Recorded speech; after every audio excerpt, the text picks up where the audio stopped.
এটা দিল্লির বিষয়, দিল্লিতে গিয়ে আন্দোলন করো। তাই জবাব দেওয়ার সময় 23 এপ্রিল আমাদের মমতা ব্যানার্জিকে বুঝিয়ে দেওয়া যে আমার সমর্থন, আমাদের ভোট ছাড়া তুমি নবান্নের 14 তলায় বসতে পারবে না, তাই তোমাকে নবান্নের 14 তলায় আমরা বসতে দেব না।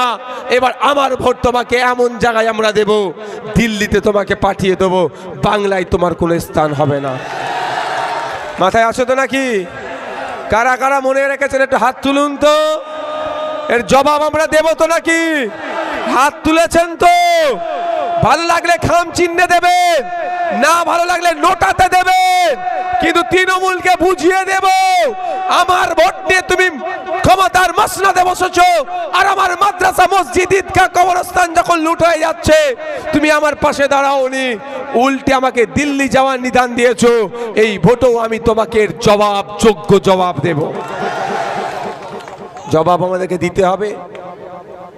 একদিকে যেমন ওয়াকফ সম্পত্তি কেড়ে নিচ্ছে ওয়াকফ চোরের সরকার, একই সাথে সাথে আমার হিন্দু সমাজের মানুষের দেবদেবী মন্দিরের নামে যে দেবত্ব সম্পত্তিগুলো উৎসর্গ করে গিয়েছিল, এই রাজ্য সরকারের আমলে মমতা ব্যানার্জির হাতে থাকা দায়িত্ব ভূমি সংস্কার দপ্তরের মাধ্যমে ফেক ডুপ্লিকেট দলিল বানিয়ে দেবত্ব সম্পত্তিগুলো কেড়ে নেওয়া হচ্ছে। তাই আপনাদের বলবো, পাঁশকুড়া পশ্চিমের মানুষেরা জাত ধর্ম বর্ণ নির্বিশেষে আফজাল্লাহকে বিধানসভার মধ্যে পাঠান। ওয়াকফ সম্পত্তি উদ্ধারের জন্য যেভাবে আমি বিধানসভায় লড়াই করেছি, বক্তব্য দিয়েছি, আলোচনা করেছি, আফজাল্লাহ আলোচনা করবে। সাথে সাথে দেবত্ব সম্পত্তি বাঁচানোর জন্য আইএসএফ যে লড়াই সংগ্রাম করছে এবং জোর গলায় বলছে ক্ষমতার মসনদে আসলে ওয়াকফ সম্পত্তিগুলো উদ্ধার করে মাদ্রাসা মসজিদের সম্পত্তিগুলো সেখানে বুঝিয়ে দেব। যেমন মন্দির দেবদেবীর নামে যে সম্পত্তি আছে সেইগুলো উদ্ধার করে পুনরায় মন্দির দেবদেবীদেরকে নামে যারা সেবায়েত আছে তাদেরকে বুঝিয়ে দেব আমরা। তার জন্য কি করতে হবে? ভোট দিতে হবে। ভোট ছাড়া এ কাজ করা যায় না। একটা যুক্তরাষ্ট্রীয় পরিকাঠামো আছে, আমরা একটা সিস্টেমের মধ্যে দিয়ে চলি। আমি চাইলেই ঠাকুরের নামে যে সম্পত্তি উৎসর্গ করেছে, অন্যায়ভাবে বিক্রি করে দিয়েছে, সেটাকে তুলে নিয়ে এসে আবার ওই ঠাকুরের নামে করে দিতে পারবো না। তার জন্য সিস্টেম আছে, এক আইনি লড়াই আর একটা হচ্ছে আইন সবার মধ্যে লড়াই। তাই আইনি লড়াই আমরা অনেক করছি, কিন্তু আইন সবার মধ্যে যেখানে আইন তৈরি হচ্ছে সেখানে আমরা পৌঁছাতে পারছি না। তাই যেখানে আইন তৈরি হচ্ছে সেই জায়গায় আমরা পৌঁছাবো। দলিত, আদিবাসী, হিন্দু, মুসলমানের বিরুদ্ধে যে আইন তৈরি হচ্ছে সেগুলোকে বন্ধ আমরা করব ঘরে পৌঁছে। হ্যাঁ, আপনারা শুনলে অবাক হবেন, এখানে ভিন্ন সম্প্রদায়ের মানুষ আছেন, ভিন্ন জাতের মানুষ আছেন। পশ্চিম বাংলায় একটা সরকার চলছে না, এটা সার্কাস চলছে। এই সার্কাসটা বন্ধ করে প্রকৃত অর্থে সরকার আমাদেরকে চালাতে হবে। তাই প্রকৃত অর্থে সরকার চালাতে গেলে 148টা সিটের প্রয়োজন। যে 148টা সিটের মধ্যে পাঁশকুড়া পশ্চিম একটা হবে, এ শপথ আমাদেরকে নিতে হবে। এক পাঁশকুড়া পশ্চিম হবে, পাঁশকুড়া পূর্ব হবে, নন্দীগ্রাম হবে, ভাঙড় হবে, দেগঙ্গা হবে, আমডাঙ্গা হবে, যাদবপুর হবে, উত্তরপাড়া হবে, বারাসাত হবে, মধ্যমগ্রাম হবে, হাড়ুয়া হবে। এই রকম করে রাজ্য থেকে 148টা সিট নিয়ে আমাদেরকে আইনসভার মধ্যে ঢুকতে হবে। কারণ আপনাদের জানিয়ে রাখি, এই যে সরকার চলছে শুধু নাম কাগজে দেখানো দেওয়ার সরকার চলছে। ঠিক হাতির দাঁতের মতো একটা দাঁত দেখায়, যে দাঁত দিয়ে দেখাচ্ছে সেই দাঁত তারা খাওয়ার কাজে ব্যবহার করে না। তাই বন্ধুগণ, এ দলিতকে খুব ভালোবাসি বললেও, আদিবাসীকে খুব ভালোবাসি বললেও, মুসলমানকে খুব ভালোবাসি বললেও, এই তিন সম্প্রদায়কে সব থেকে বেশি ক্ষতি এই মমতা ব্যানার্জি সরকার বিগত 15 বছরে করেছে। তার আমি 2-3টে উদাহরণ দিচ্ছি। প্রথম উদাহরণ দিচ্ছি, আপনারা জেনে রাখুন। প্রথম উদাহরণ হচ্ছে চাকরির ক্ষেত্রে, উচ্চ শিক্ষার ক্ষেত্রে 22% সংরক্ষণ শিডিউল কাস্ট সমাজের আছে, অর্থাৎ দলিত সমাজের আমরা যাকে বলি আছে। খাতায় কলমে 100 জন সরকারি চাকরি পেলে বা উচ্চ শিক্ষায় 100 জন সুযোগ পেলে 22 জন দলিত হয় খাতায় কলমে, কিন্তু প্রকৃত দলিত 10 জন সুযোগ হয়তো পাচ্ছে না। কারণ ফেক সার্টিফিকেট বানিয়ে যারা উচ্চ বর্ণের মানুষ, এই ধরনের প্রমাণও আছে, মুসলিম সম্প্রদায়ের মানুষ সে দলিত সেজে আমার দলিত ভাইয়ের কোটাতে সে চুরি করে নিচ্ছে। এই সুযোগটা মমতা ব্যানার্জির সরকার করে দিচ্ছে। তাই সময় এসেছে শুভেন্দু অধিকারীর ওই নাটকের হিন্দু হিন্দু ভাই ভাই স্লোগানে আমরা বিশ্বাস করব না। প্রকৃত অর্থে দলিতদের, আদিবাসীদের, মুসলমানের যদি উন্নতি হয় তাহলে লাল ঝান্ডা খাম চিহ্নের নিচে মানুষকে আসতে হবে। লাল ঝান্ডা খাম চিহ্ন মিলে মানুষের অধিকারের কথা যে লড়াই করছে অধিকার বুঝিয়ে দেবে। 100টা চাকরি করলে 22টা দলিত হওয়ার কথা, কিন্তু 22 জন দলিত চাকরি পায় না। তার পরিবর্তে কি হচ্ছে আমরা কি দেখছি? ডুপ্লিকেট ঢুকে যাচ্ছে। আর শুভেন্দু বাবু হিন্দু হিন্দু ভাই ভাই স্লোগান তুললেও এই 22% মধ্যে যে ভেজাল ঢুকে যাচ্ছে এইটা নিয়ে একটাও কথা বলে না। কারণ হয়তো মমতা ব্যানার্জি বলে দিয়েছে ফেস টাইমে কল করে, এই শুভেন্দু তুই কিন্তু বেশি বলবি না এটা নিয়ে। ওই জন্য দিদি যতটুকু বলে দেয় হয়তো তিনি অতটুকুই বলেন। আমার তো বিশাল সন্দেহ হয়, প্রত্যেক দিন সকালবেলা আর রাত্রে ঘুমানোর আগে শুভেন্দু বাবু আর মমতা ব্যানার্জির দুজনে ফেস টাইমে কথা হয়ে যায় যে আজকে সকালে বললো আজকে কি কি ইস্যু চালাবো, আর রাত্রে বললো কেমন আমরা সাকসেস হয়েছি, দুজনে আলোচনা করে নেয়।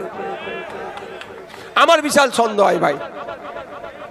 তাই দলিত ভাইদের বলবো, যদি আপনারা আপনাদের অধিকার ফিরে পেতে চান, 22% প্রকৃত দলিত শিডিউল কাস্ট চাকরি পায়, তাহলে এই মমতা ব্যানার্জি বা শুভেন্দু অধিকারীর প্রতি ভরসা করলে হবে না। আসুন খাম চিহ্ন আর লাল ঝান্ডাকে ক্ষমতার মসনাদে নিয়ে আসুন। কেউ কথা দিক আর নাই কথা দিক, নওশাদ সিদ্দিকী কথা দিচ্ছে 22-এর মধ্যে 21% যদি ভেজাল হয় সেই সরকার থেকে নওশাদ সিদ্দিকী বেরিয়ে চলে আসবে, সেই সরকারে থাকবে না।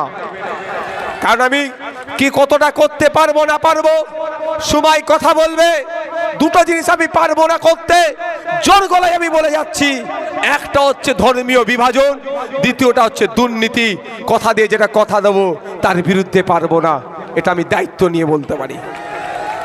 আদিবাসী ভাইদের বলবো, আপনারা শুনলে অবাক হবেন, পশ্চিম বাংলায় 80 লক্ষ আদিবাসী হয়তো খুব বেশি হলে আছে, কিন্তু 1.5 কোটি এসটি শিডিউল ট্রাইব আদিবাসীদের জন্য যে সার্টিফিকেট প্রযোজ্য সেই সার্টিফিকেট প্রদান হয়ে গেছে। কথাই আছে দুধে পানি মেশায়, আর এই তৃণমূল পানিতে দুধ মিশাচ্ছে। 80 লাখ আদিবাসী আছে আর 1.5 কোটি আদিবাসী সার্টিফিকেট দেওয়া হয়ে গেছে। তাহলে কারা পাচ্ছে আদিবাসীগুলো সার্টিফিকেটগুলো? যারা নন আদিবাসী টাকা দিচ্ছে আদিবাসী কোটায় চাকরি আর উচ্চ শিক্ষায় সংরক্ষণের সুযোগ নিচ্ছে। তাই আপনাদের বলবো, যারা আদিবাসী সমাজের মানুষ আছেন, এই মমতা ব্যানার্জি ধামসা বদল দেবে, আপনাদের সাথে একটু নৃত্য পরিবেশন করে দেবে, কিন্তু উচ্চ শিক্ষায় আর চাকরির ক্ষেত্রে আপনাদের সাথে যে বৈষম্য হচ্ছে এটা কোনো দিনের জন্য ঘুচাবে না। আর অমিত শাহজি, শুভেন্দু অধিকারী হয়তো কোনো আদিবাসী বাড়িতে গিয়ে খাবে, অতটুকুই হবে, ফটো তুলবে, ভিডিও করবে, পাবলিসিটি নেবে, কিন্তু প্রকৃত অর্থে 6% যে সংরক্ষণ আছে চাকরি উচ্চ শিক্ষায় আদিবাসীদের জন্য, সেই প্রকৃত আদিবাসী 6% সংরক্ষণ পাচ্ছে না। ফেক সার্টিফিকেট দিয়ে আদিবাসীদের সাথে বৈষম্য হচ্ছে, এ নিয়ে একটাও শব্দ খরচ করবে না। তাই বন্ধুগণ, যদি মনে করেন আদিবাসীদের হয়ে আওয়াজ তোলা দরকার, দলিতের হয়ে আওয়াজ তোলা দরকার, আমি জোর গলায় বলছি অন্য কেউ আওয়াজ তুলবে না, সব ধান্দাবাজি করবে, নিজের স্বার্থ চরিতার্থের কথা বলবে। একমাত্র লাল ঝান্ডা আর খাম চিহ্নই আদিবাসী দলিত মুসলমানের জন্য আওয়াজ তুলছে আর তুলবে। দলিতকে কতটা ভালোবাসলে বুঝতে পারলেন, আদিবাসীকে কতটা ভালোবাসলে বুঝেন। এবার মুসলমানদের মাসিহা মমতা ব্যানার্জি মুসলমানদের কতটা ভালোবাসে একটু শুনবেন কি? আপনারা শুনতে চান? রঙ্গনাথ মিশ্র কমিশনের সুপারিশ হচ্ছে মুসলমানদের যদি এগিয়ে নিয়ে যেতে হয় তাহলে উচ্চশিক্ষায় 10% আর চাকরিতে 10% সংরক্ষণ দিতে হবে, তাহলে মুসলমানরা এগিয়ে যাবে, নাহলে ক্রমশ পিছিয়ে যাবে। ঠিক আদিবাসীদেরকে এগিয়ে নিয়ে যাওয়ার জন্য যেমন 6% সংরক্ষণ, দলিত ভাইদের এগিয়ে নিয়ে যাওয়ার জন্য যেমন 22% সংরক্ষণ, একইভাবে সংখ্যালঘু মুসলমানদের যদি এগিয়ে নিয়ে যেতে হয় উচ্চশিক্ষায় চাকরিতে 10% সংরক্ষণ। মমতা ব্যানার্জি বলছে সংরক্ষণ আমি দিয়ে দিয়েছি, ঠিক কথা, তিনি অসত্য কথা বলেননি। সংরক্ষণ দিয়েছে, খাতায় কলমে দিয়েছে, সংরক্ষণে বাস্তবে হচ্ছে না, হচপচ করেছে, ঘেটে ঘ করেছে। আমি লাস্ট যদি 1 বছরের কথা বলি, উচ্চশিক্ষায় পিএইচডি করার জন্য বিভিন্ন ইউনিভার্সিটির যে মেরিট লিস্ট পাবলিশ হয়েছে সেখানে গিয়ে দেখুন ওবিসি ক্যাটাগরি থেকে কোনো মুসলমান সুযোগ পায়নি। চাকরির ক্ষেত্রে লাস্ট 2 বছরে আপনি যদি দেখেন, লাস্ট 1 বছরে যদি আপনি দেখেন বা 2 বছরেই দেখেন, যে যারা ওবিসি এ সংরক্ষণ পাওয়ার মধ্যে রেখেছে বা ওবিসি বিতে রেখেছে 10% সত্যিকারের অর্থে তারা সংরক্ষণের আওতায় খাতা কলমে রাখলেও তারা কি 10% সংখ্যালঘু মুসলমান চাকরি পাচ্ছে? সেখানে পাচ্ছে না। যদি পেত তাহলে মুসলমানরা 2011 সালের আগে চাকরিতে যে পরিমাণ থাকতো এখন তাহলে সেটা বাড়তো তো ভাই। 2011 সালে বামেদের সরকারের আমলে বিলো 4% চাকরি ছিল, অর্থাৎ 100 জন সরকারি চাকরি করলে 4 জনের নিচে মুসলমান ছিল। মমতা ব্যানার্জি বলছে 10% সংরক্ষণ দিয়ে মুসলমানদের শিক্ষা চাকরিতে এগিয়ে নিয়ে গেছি, কিন্তু এখন তথ্য বলছে 100 জন সরকারি কর্মচারী থাকলে 1 জনও সরকারি কর্মচারীকে খুঁজে পাওয়া দুষ্কর হয়ে যাচ্ছে। তাহলে এগিয়ে যাচ্ছে মুসলমান না পিছিয়ে যাচ্ছে? একদিকে আদিবাসীদের সার্টিফিকেট চুরি করছে, দলিতদের সার্টিফিকেট চুরি করছে, আর মুসলমানদেরকে সুকৌশলে পিছিয়ে রাখছে। তাই সময় এসেছে, যদি মুসলমান দলিত আদিবাসীর হয়ে প্রকৃত অর্থে সওয়াল কেউ করতে চায়, তার নাম হচ্ছে খামচিহ্ন। আর খামচিহ্ন সাথে নিয়ে লাল ঝান্ডারা যেখানে যেখানে লড়াই করছে মেদিনীপুর সহ 294টা সিটে আমি আপনাদেরকে আহ্বান করব, আপনারা তো এখানে খামচিহ্নে ভোটটা দেবেন। তার প্রমাণ হচ্ছে এখানে বিরিয়ানির প্যাকেট 500 টাকা দিয়ে ডেকে নিয়ে আসা হয়নি, নিজের গাঁটের টাকা তেল খরচ করে আপনারা এসেছেন আপনাদের ভবিষ্যৎ সুরক্ষিত করার জন্য। তাই আপনাদের বলবো, আপনাদের প্রতিবেশী যারা আছেন, আপনাদের আত্মীয় যারা বিভিন্ন বিধানসভায় ছড়িয়ে আছে, তাদেরকেও বলুন যেখানে যেখানে খামচিহ্ন আছে খামচিহ্নকে ভোট দিতে, আর যেখানে লাল ঝান্ডা আছে সেখানে তাদেরকে ভোট দিয়ে বিপুল ভোটে জয়যুক্ত করে পশ্চিম বাংলায় একটা নতুন সকাল আনুক। যেই নতুন সকালে এটা বলার কেউ সাহস দেখাতে পারবে না যে মেয়েরা রাত 8টার পরে কাজে বেরোতে পারবে না, এই বলার সাহস থাকবে না। বরঞ্চ নতুন সকাল উপহার দেবে মায়েরা। তারা চাইলে হাউস ওয়াইফ হতে পারে, মায়েরা তারা চাইলে টিচার হতে পারে, মায়েরা চাইলে ড্রাইভিং করতে পারে, মায়েরা চাইলে আমার জেট ফ্লাইট উড়াতে পারে, পাকিস্তানকে গিয়ে জবাব দিয়ে আসতে পারে। সুতরাং মায়েরা চাইলে 24 ঘন্টা তার কর্মক্ষেত্রে যেখানেই যাক না কেন, যখনই যাক না কেন, সে রাত 10টা হতে পারে, 12টা হতে পারে, ভোর হতে পারে, সকাল হতে পারে, দুপুর হতে পারে, যখন ইচ্ছা তার কর্মক্ষেত্রে যাবে আসবে। নিরাপত্তা আমরা দেব, সরকার দেবে, এইটা আমরা বলছি, এটা আমরা করব। আপনারা ডিসাইড করুন নতুন সকাল চাইছেন নাকি, যে সকালে ধর্মীয় ভেদাভেদ থাকবে না, যেই সকালে জাতিগত ভেদাভেদ থাকবে না, যেই সকালে লিঙ্গগত ভেদাভেদ থাকবে না, যেই সকালে আমরা ওরা ভেদাভেদ থাকবে না। যেই সকাল আসবে সেই সকালে স্কুলে টিচার থাকবে, হসপিটালে ডক্টর থাকবে। আপনি ডে লেবার, আজকে আপনি সর্বোচ্চ মেহনত করে 300 থেকে 350 টাকা ইনকাম করছেন, কিন্তু আপনার খরচ, নিত্য প্রয়োজনীয় জিনিসের যা দাম বাড়ছে তার থেকে বেশি হয়তো খরচ হয়ে যাচ্ছে, সংসার চালানো দুষ্কর হয়ে উঠছে। আমরা আপনাদের বলছি নতুন সকাল নিয়ে আসুন পশ্চিম বাংলাতে।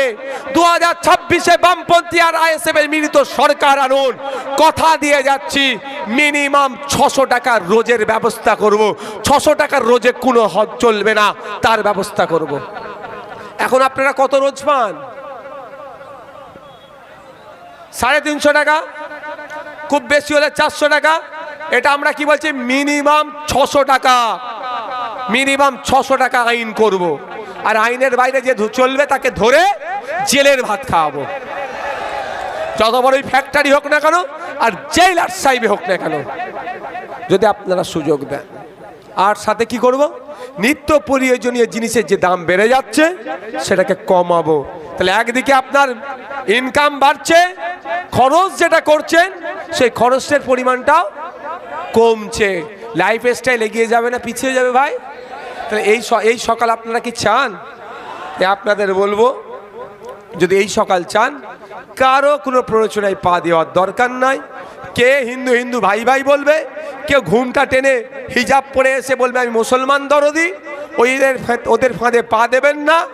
একদম চোখ কান বুঝুন যে দ্বিতীয় ভাঙর রাজনৈতিকভাবে পাঁশকুড়া পশ্চিমকে আমরা করব।